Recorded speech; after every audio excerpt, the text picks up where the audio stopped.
ఒక ప్రాణం లేని చిన్న పరమాణువుకి తనను ఎవరో చూస్తున్నారని ఎలా తెలుస్తుంది? ఇది ఏదో సైన్స్ ఫిక్షన్ సినిమాలో సీన్ కాదు. మన కళ్ల ముందే సైన్స్ ప్రయోగాల్లో నిరూపితమైన ఒక అద్భుతమైన రహస్యం. ఒక చిన్న ఎలక్ట్రాన్ మనం గమనించినప్పుడు ఒకలాగా, మనం చూస్తున్నప్పుడు మరోలాగా ఎందుకు ప్రవర్తిస్తుంది? కేవలం మనం గమనించడం వల్ల పదార్థం తన స్వభావాన్నే మార్చుకుంటుందా? ఈ ఒక్క ప్రయోగం ఐన్స్టీన్ లాంటి మేధావులనే ఆశ్చర్యపరిచింది. మనకు తెలిసిన వాస్తవికతనే రియాలిటీ ప్రశ్నించేలా చేసింది. అసలు ఏంటా ప్రయోగం? ఎలక్ట్రాన్లు మనతో దాగుడుమూతలు ఆడుతున్నాయా? ఈ వీడియోలో క్వాంటం ప్రపంచంలోని ఆ వింతైన రహస్యాలను చాలా సింపుల్గా తెలుసుకుందాం. మరి ఇంకెందుకు ఆలస్యం? Ladies and gentlemen, your attention please. This is Dr. Paspati Raj and welcome to my channel. ఒక ప్రాణం లేని ఎలక్ట్రాన్కు తనను ఎవరో చూస్తున్నారని ఎలా తెలుస్తుంది? ఇది ఏదో సైన్స్ ఫిక్షన్ సినిమాలోని దృశ్యం కాదు. శాస్త్రవేత్తలు ప్రయోగాల ద్వారా కనుగొన్న ఒక నిజమైన రహస్యం. దీనిని ఇప్పటికీ ప్రపంచంలోని గొప్ప శాస్త్రవేత్తలు కూడా పూర్తిగా వివరించలేకపోతున్నారు. ఒక ఇనుప రేకుకున్న 2 సన్నని రంధ్రాల ద్వారా మీరు వేల కొద్దీ బుల్లెట్లను కాల్చారని ఊహించుకోండి. చాలా వరకు ఆ రేకుకు తగిలి ఆగిపోతాయి. కానీ కొన్ని మాత్రం ఆ రంధ్రాల ద్వారా వెళ్లి వెనుక ఉన్న గోడపై 2 నిలువు వరుసలను ఏర్పరుస్తాయి. ఇప్పుడు ఆ బుల్లెట్ల స్థానంలో ఎలక్ట్రాన్లను ఉపయోగించండి. ఈసారి 2 వరుసలకు బదులుగా అక్కడ చాలా వరుసలు కనిపిస్తాయి. వింతగా ఉంది కదా? అంతకంటే వింతైన విషయం ఏమిటంటే, ఆ రంధ్రాల దగ్గర ఒక డిటెక్టర్ను ఉంచి ఎలక్ట్రాన్ ఏ రంధ్రం ద్వారా వెళుతుందో గమనించండి. అప్పుడు ఒక్కసారిగా ఆ వరుసల నమూనా మారిపోతుంది. బుల్లెట్లలాగానే గోడపై కేవలం 2 వరుసలు మాత్రమే కనిపిస్తాయి. అంటే ఎలక్ట్రాన్లను ఎవరో గమనిస్తున్నారని తెలిసినప్పుడు అవి తమ ప్రవర్తనను మార్చుకున్నాయి. ఇది ఎలా సాధ్యం? మనం కేవలం గమనించడం వల్ల పదార్థం తన స్వభావాన్ని ఎలా మార్చుకుంటుంది? సాధారణంగా డిటెక్టర్ ఆ ఎలక్ట్రాన్లను ఏదో ఒక రకంగా ఇబ్బంది పెడుతుందని మనం అనుకోవచ్చు. కానీ ఆ తరువాత జరిగిన ప్రయోగాలు ఈ ఆలోచనను తప్పు అని నిరూపించాయి. ఈ ప్రయోగాలు మనకు అసలు వాస్తవికత మీద ఉన్న నమ్మకాలను మార్చేస్తాయి. కొన్ని ప్రయోగాలు అయితే భవిష్యత్తు అనేది గతాన్ని ప్రభావితం చేస్తుందని కూడా సూచిస్తున్నాయి. ఈ వీడియో చివరలో మీరు చూసే ప్రయోగం మిమ్మల్ని ఆశ్చర్యంలో ముంచెత్తుతుంది. ఇలాంటి ఫలితాల వల్లే క్వాంటం ప్రపంచం వింతగానే కాకుండా రహస్యంగా కూడా అనిపిస్తుంది. ఆల్బర్ట్ ఐన్స్టీన్ కూడా దీనిని అంగీకరించలేకపోయారు.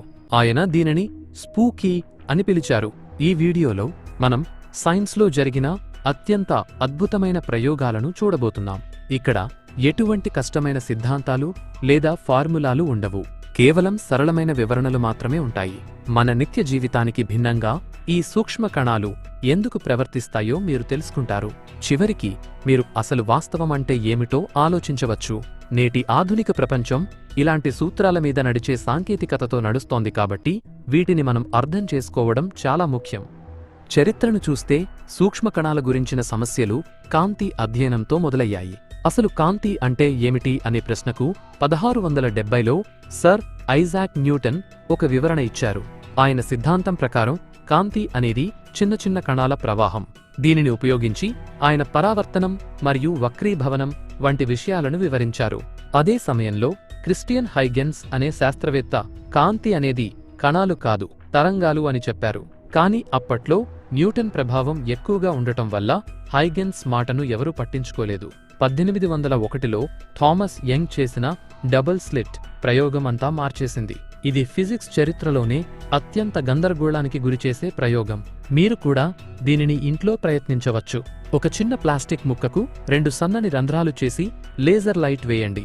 ఆ రంధ్రాల ద్వారా వెళ్లిన కాంతి వెనుక ఉన్న గోడపై కేవలం 2 గీతలు కాకుండా చాలా వరుసలను ఏర్పరుస్తుంది. దీనినే ఇంటర్ఫరెన్స్ ప్యాటర్న్ అంటారు. థామస్ యంగ్ అప్పట్లో లేజర్లు లేకపోయినా ఇదే ఫలితాన్ని పొందారు. ఈ వరుసలలో మధ్యలో ఒక ప్రకాశవంతమైన గీత ఉంటుంది. దాని పక్కన చీకటి గీతలు, మళ్లీ కాంతి గీతలు ఉంటాయి. కాంతి కేవలం 2 రంధ్రాల నుండే వెళ్లినప్పుడు ఇన్ని గీతలు ఎలా వస్తాయి? కాంతి అనేది కేవలం కణాల ప్రవాహమైతే ఇలా జరగకూడదు. కానీ కాంతి తరంగంలా ప్రవర్తిస్తేనే ఇది సాధ్యం. నీటి మీద ఏర్పడే తరంగాలను గమనించండి. ఒక నీటి తొట్టిలో ఒక రాయి వేస్తే తరంగాలు ఏర్పడతాయి. వాటి దారిలో 2 రంధ్రాలు ఉన్న అడ్డును పెడితే ఆ తరంగాలు రంధ్రాల నుండి బయటకు వచ్చి ఒకదానితో ఒకటి కలుస్తాయి. కొన్ని చోట్ల 2 తరంగాల ఎత్తైన భాగాలు కలిసి ఇంకా పెద్ద తరంగాలు ఏర్పడతాయి. దీనిని కన్స్ట్రక్టివ్ ఇంటర్ఫిరెన్స్ అంటారు. మరికొన్ని చోట్ల ఒక తరంగం ఎత్తైన భాగం మరొక తరంగం లోతైన భాగంతో కలిసి ఒకదానిని ఒకటి రద్దు చేసుకుంటాయి. దీనిని డిస్ట్రక్టివ్ ఇంటర్ఫెరెన్స్ అంటారు. ఈ విధంగా గోడపై కొన్ని చోట్ల ఎక్కువ కాంతి, కొన్ని చోట్ల కాంతి లేకుండా వరుసలు ఏర్పడతాయి. ఇది కాంతి ఒక తరంగమని నిరూపించింది. ఆ తరువాత 1860లో జేమ్స్ క్లర్క్ మాక్స్వెల్ కాంతి అనేది ఒక విద్యుదయస్కాంత తరంగం అని చెప్పారు. కానీ 1900 కాలంలో కొన్ని విషయాలను ఈ తరంగ సిద్ధాంతం వివరించలేకపోయింది. అప్పుడు మాక్స్ ప్లాంక్ క్వాంటం అనే కొత్త ఆలోచనను తెచ్చారు. 1905లో ఐన్స్టీన్ కాంతి అనేది కణాల ప్రవాహం అని చెప్పారు. దీనినే ఫోటాన్స్ అన్నారు.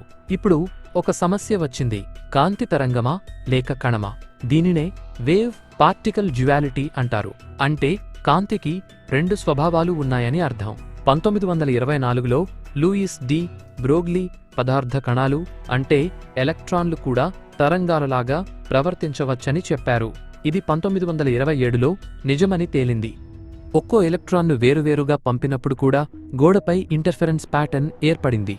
అంటే ఒకే సమయంలో ఎలక్ట్రాన్ రెండు రంధ్రాల నుండి వెళ్లి తనతో తానే ఇంటర్ఫెరెన్స్ చెందుతోందా? దీనిని తెలుసుకోవడానికి శాస్త్రవేత్తలు ఒక డిటెక్టర్ను పెట్టారు. ఎప్పుడైతే మనం గమనించడం మొదలుపెట్టామో అప్పుడు ఎలక్ట్రాన్లు తరంగాలలాగా కాకుండా కణాలలాగా ప్రవర్తించి కేవలం రెండు వరుసలను మాత్రమే ఇచ్చాయి. దీనినే అబ్జర్వర్ ఎఫెక్ట్ అంటారు. మరి డిటెక్టర్ ఎలక్ట్రాన్ను తాకడం వల్ల ఇలా జరుగుతుందా అని తెలుసుకోవడానికి క్వాంటం ఎంటాంగిల్మెంట్ అనే పద్ధతిని వాడారు. ఇందులో రెండు కణాలు ఒకదానితో ఒకటి ముడిపడి ఉంటాయి. ఒక కణాన్ని కొలిస్తే రెండో కణం గురించి తెలుస్తుంది. ఈ ప్రయోగంలో ఒక ఫోటాన్ను రెండుగా విడగొట్టారు. ఒక ఫోటాన్ గోడపైకి వెళ్తుంది. దాని జంట ఫోటాన్ డిటెక్టర్ వద్దకు వెళ్తుంది. మనం గోడపైకి వెళ్లే ఫోటాన్ను తాకడం లేదు. కేవలం డిటెక్టర్ వద్ద ఉన్న ఫోటాన్ను మాత్రమే గమనిస్తున్నాం. అయినా కూడా గోడపై ఉన్న ఫోటాన్ తన ప్రవర్తనను మార్చుకుంది. అంటే దానికి మనం చూస్తున్నామని తెలిసిపోయింది. ఇది గతం మరియు భవిష్యత్తు మధ్య ఉన్న సంబంధాన్ని కూడా ప్రశ్నిస్తుంది.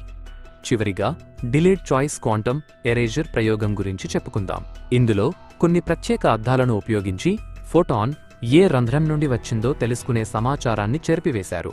ఎప్పుడైతే మన దగ్గర ఫోటాన్ ఏ దారిలో వచ్చిందో అనే సమాచారం ఉంటుందో అప్పుడు ఇంటర్ఫెరెన్స్ ప్యాటర్న్ రాదు. కానీ ఎప్పుడైతే ఆ సమాచారాన్ని చెరిపివేస్తామో అప్పుడు మళ్ళీ ఇంటర్ఫెరెన్స్ ప్యాటర్న్ కనిపిస్తుంది. అంటే కణాలు కేవలం మనం చూస్తున్నామా లేదా అనే దానిమీద కాకుండా ఆ సమాచారం ప్రపంచంలో ఎక్కడైనా అందుబాటులో ఉందా లేదా అనే దానిమీద ఆధారపడి ప్రవర్తిస్తాయి. గమనించడం అంటే కొలవడం లేదా గుర్తించడం అని అర్థం. ఎందుకిలా జరుగుతుందో ఎవరికీ తెలియదు. క్వాంటం ఎంటాంగిల్మెంట్ ద్వారా రెండు కణాల మధ్య ఉన్న వింత సంబంధం సమయాన్ని మరియు దూరాన్ని దాటి పనిచేస్తుంది. నీల్స్ బోర్ మరియు వెర్నర్ హైసెన్బర్గ్ వంటివారు ఈ వింతలను ముందే ఊహించారు. ఐన్స్టీన్ వీటిని వ్యతిరేకించినా చివరికి బోర్ మరియు హైసెన్బర్గ్ చెప్పిందే నిజమైంది. క్వాంటం మెకానిక్స్ వింతగా ఉన్న మన ఫోన్లు, కంప్యూటర్లు అన్నీ దీనిమీద ఆధారపడి పనిచేస్తున్నాయి. క్వాంటం మెకానిక్స్ వినడానికి చాలా వింతగా, అసలు మన లాజిక్కే అందనట్టుగా అనిపించవచ్చు.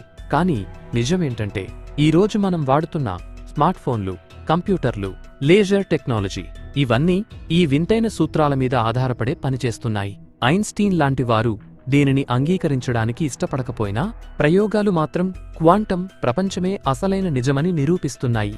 బహుశా మనం చూసే ప్రపంచం వేరు, అసలైన వాస్తవికత వేరే ఏమైనా ఉందా అనేది ఇప్పటికీ ఒక పెద్ద మిస్టరీనే.